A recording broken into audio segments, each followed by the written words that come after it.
This is super cool. I'm Zach. Hi, I'm head of design. I'm here with Loredana, who's chief design officer at Figma. Bonjour. Uh, and we get to talk about quality and taste while being in the Louvre. So it's not every day we get to do that. Um, so maybe let's just start out here. You are chief design officer at Figma, which is amazing, super fascinating place to be. And the CDO role is relatively new. Like, not all companies have this. So maybe you could talk a little bit about what it means to be a CDO. Yeah.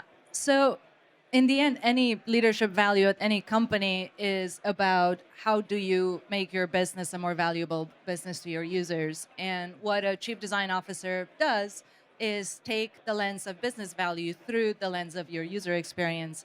The reason why this role and title is more common is because lots of times the user experience ends up being the advantage, and it pays off to actually have a role that thinks about the user experience first and foremost. Of course, at the leadership level, many of you probably have seen, there's a lot of overlap between what one leader in a specific function does and another, and like there's a lot of alignment between the different disciplines. But in the end, the craft, the user experience, how people feel and perceive our product is something that I feel deeply responsible for. And as part of that, one of the most important things is cultivating a world-class team that can take that user experience much further than the common set of designers. And that's one of the things that I focus on the most is cultivating the talent and the environment for that talent to do their best work. But again, this is all about the user in the end and like how they experience the product and how that compounds to form business value for Figma. That's amazing. And I know Figma has a bunch of amazing designers there. Shout out.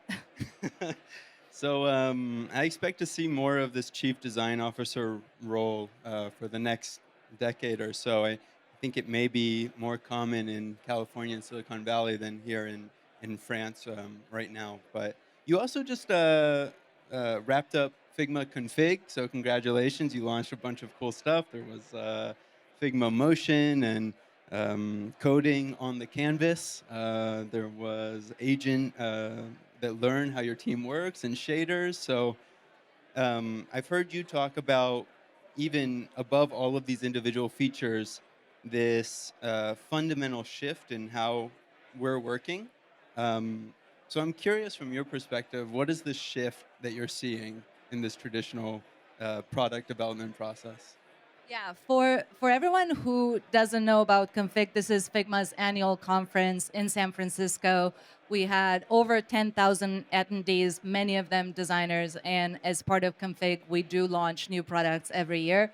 So this year we launched quite a few products. In fact, this is the first year where we've had to leave some launches out of the keynote because we had so many ready and we had shipped quite a few right before. As an example, we shipped the Figma agent, which allows you to design in Figma using AI just the day before Config.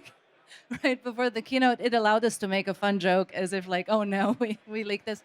Um, but outside of that, we introduced code to the canvas. The theme of Config was giving designers and product builders new materials and tools to actually realize their ideas.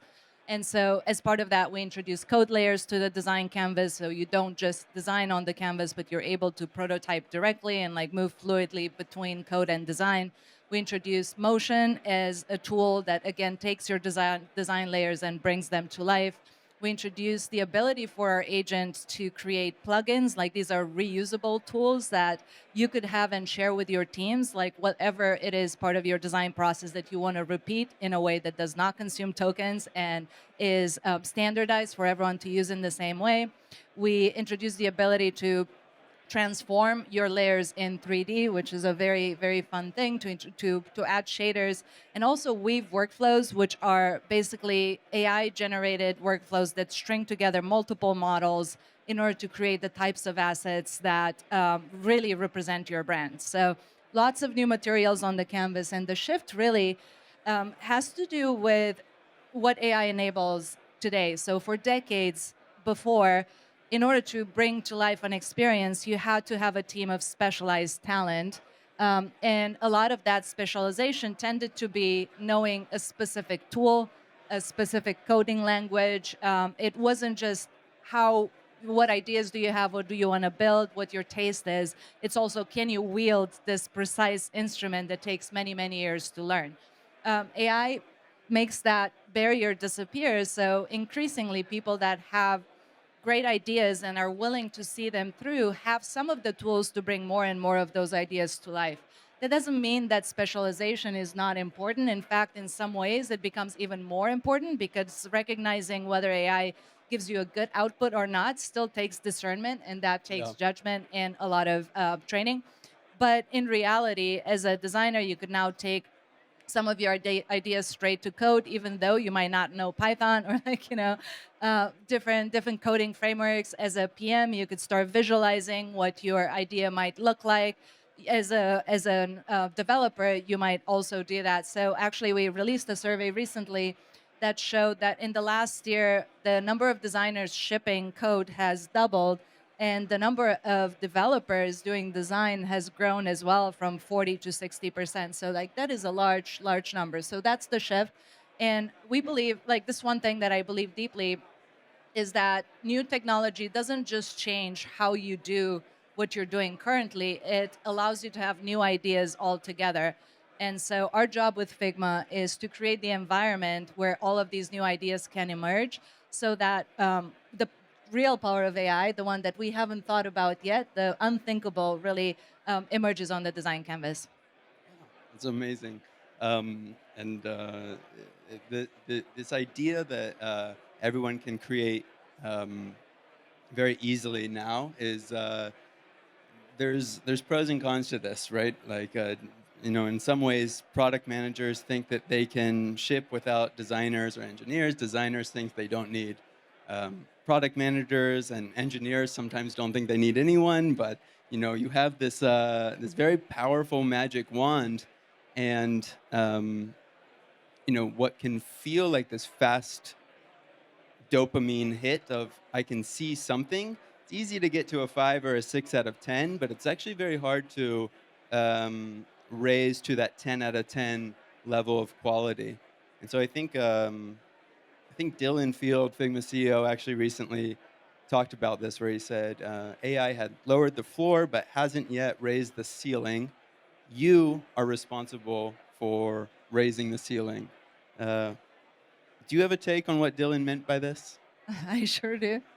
Um, and he said this at the conference with a bit of an apology in some ways, saying like, I came here and I told you AI will raise the floor, but it also raised the ceiling. And the reality, if you look back, for sure, AI has raised the floor in absolutely every discipline. We could do so much more.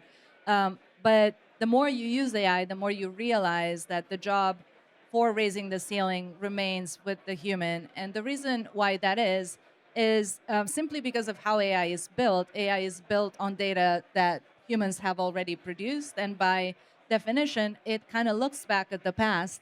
But if there's one thing about humans that we know is that we don't settle, we want change, we want to do the next thing. And so our job is to push culture forward. If you think about design, what was cool 2 years ago is no longer cool. And if a model is trained on the corpus of data that stopped 6 months ago, it's already out of date in terms of what it could produce for you. So Yes. this is what we mean about you raise the ceiling. I think we need to continue to push our disciplines forward, whether it's engineering or design or PM. And then the other thing that I'll say, you mentioned that every discipline comes in with the power of AI, thinking now I could do it all.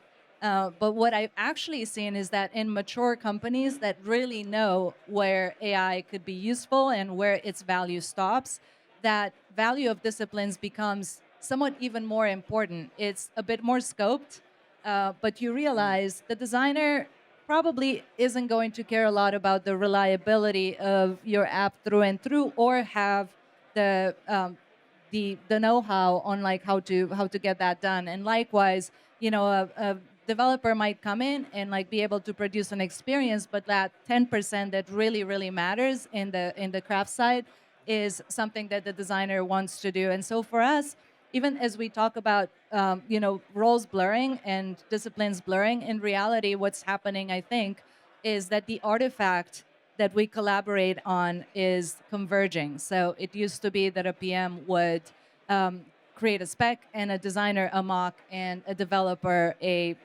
working product, but now increasingly everyone's working on a prototype that is evolving towards the working product in like a much less linear way. Right. And you said something about craft, which is really important. And I know that's one of the big topics for today. We recently, as Mistral, we just did a recent brand refresh where And craft it was was. really cool. Thank you. Where craft was super important. Basically, we went from, we're only 3 years old. We went from three genius scientists and are now 1,000-person global AI full stack company. And we wanted to reflect that growth with this development of the brand. But we also are very aware of, the fear and uncertainty in the air, and there's this sense that some of the AI companies and branding out there is this very clean but cold feeling. And that can be weird. Like sometimes people think of this dystopian kind of future that is already here, but it's not. Like we as humans and designers and builders have a strong active choice in how we shape that future. And so we kept landing on this idea of optimism and how do we show that optimism through craft? Because it's one thing to say that, but visually speaking, that craft we could have easily stopped this brand work after 4 weeks, but we pushed it for 11, 12 weeks because we really wanted to bring this colorful sunrise palette to contrast sterile white and black kind of feel, these somber tones. All of our illustrations are very fun and they're actually hand drawn by our wonderful brand designer. We have these beautiful little scientific details, even that kind of point to our science roots. Um, and we worked with the wonderful folks at MetaLab to help bring this to life too. And at the end of the day, all of these little details added up to something that you really can feel. And this is different than just what was good enough. And so I think that that was really important, and we could have easily stopped, but we felt like moving slowly in the right kind of handcrafted direction felt better than landing on something kind of good enough quickly. And so maybe that brings us to this idea of like speed and speed in the wrong direction at times. We've talked a little bit about how it's so easy to do anything, yet so few companies are taking their magic wands and pointing them all in the right direction. Do you have any thoughts on why so few companies are moving in unison like this? Yeah, part of it is the technology. This might be true. You might recognize this in your own companies, but AI made the ability for individuals to move much, much faster, but the collective progress somewhat slower, actually, because everyone is moving in their own direction, pretty much in a siloed direction as well. So I like to draw analogies, and I was thinking about this, and it's almost like when they built the pyramids, and when we want to build anything together, right, like the idea that's bigger than ourselves requires more than one person, and then we have to have the standards by which we're able to build in the same direction. In the case of the pyramids, there was this like cubit rod that they invented. It was like one of the things that enabled them to do it. But imagine with the pyramids, everyone gets a power tool, and they're like, I'm going to build my own pyramid. Um, Yes. you have a power tool, but you can't build the pyramid, right? So it's really, really important for us to then wield AI as a collective versus just the individual. And this is one of the biggest shifts that we're anticipating over the next few months. Back to the survey that we published on how AI is evolving, this is one of the realizations that most companies have had around how do we actually get all of this knowledge that individuals have produced into standards that we could utilize together. This also informs some of Figma's choices when it came to how we brought AI onto the platform. As an example, in Figma, the agent conversations are shared. So if you come into the file and somebody else has used AI, you can see how your coworkers used it. And the reason why that is because AI is not just an output, it's a workflow. You actually go into that chat and understand how different coworkers have solved different parts of the puzzle, and then you could build on that knowledge as well. Um, and then the fact that the canvas is shared to begin with takes you out of a linear flow where you're just like you and the AI going deeper and deeper and deeper on an idea that might not be the right idea, Mm. and allows you to bring your team there, have their ideas, duplicate even a code prototype, and figure out many different ways to do it. And that power of collaboration is how you actually establish shared direction. And Figma's always been really good at this, the collaborative nature of it. It was that first platform after Sketch that really brought a bunch of people in to work together. So it's super exciting. And by the way, like you are a formerly trained in classical piano. So how has that helped you kind of see like raising the level of quality? When do you know when you've not just made something, but something that feels right? Has This is a piano hard helped you there? question. I believe so. What piano has taught me is what expertise looks like and how much you. It's about cultivating a way of hearing, not just of playing. Right. Our creativity is generally a ping pong between like something you produce and your own evaluation of whether it's good, and you keep going until it feels good to you. Right. But from a design Yeah. perspective and from a music perspective, you generally sing and play for other people. You play for yourself too. You design for other people. And one of the questions is like, when do you know that the work you make touches other people in a way that's memorable? And memorable, philosophically very, important, but actually from a business perspective, even more important. It's never been as hard to stand out in a world where we all can build. The question becomes, and this is what you were talking about with the rebrand, you want to put yourself out there as an authentically um, important company that cares about its users. And in order to do that, I think the most important element is surprise them in some way, right? Yeah. And the surprise in design could be, I can't believe they thought of that. Yeah. Oh, this is something that clearly somebody obsessed over because they realized that this moment might be important, whether it's motion or like a very crafted illustration like you were talking about. It's the personality of the builder coming into the product in a way that makes you feel like the product is built for you. That's great. If there's anything you take away from this talk, it's definitely that. I think, and that idea that even if you're going against the grain, if it speaks to you, there's probably something there. So we have to talk about this. Well, since we're in the Louvre, there's this idea, and we're in France. I've been thinking a lot about this and the idea of the Salon, which was the French art exhibition that went every year, and it defined what was good for 200 years. And then um, there was someone who got rejected, Manet, and he said, "I'm going to start my own salon." And he had Cézanne and Renoir and Degas and Monet, and Impressionism was born, even though it wasn't accepted at the time. And so I don't know where we are in AI in this time of the French Salon. Are we at the beginning or the end? But I am excited to see what our next Impressionism is. So I do think we're at time. Is there any last advice you want to give to anyone? No, I think in that vein, I would say, continue to push what's possible. Don't accept the French salon of yesterday. Try to find the next one. And AI is one of the tools that we could use, but the most important tool remains your imagination. Yeah.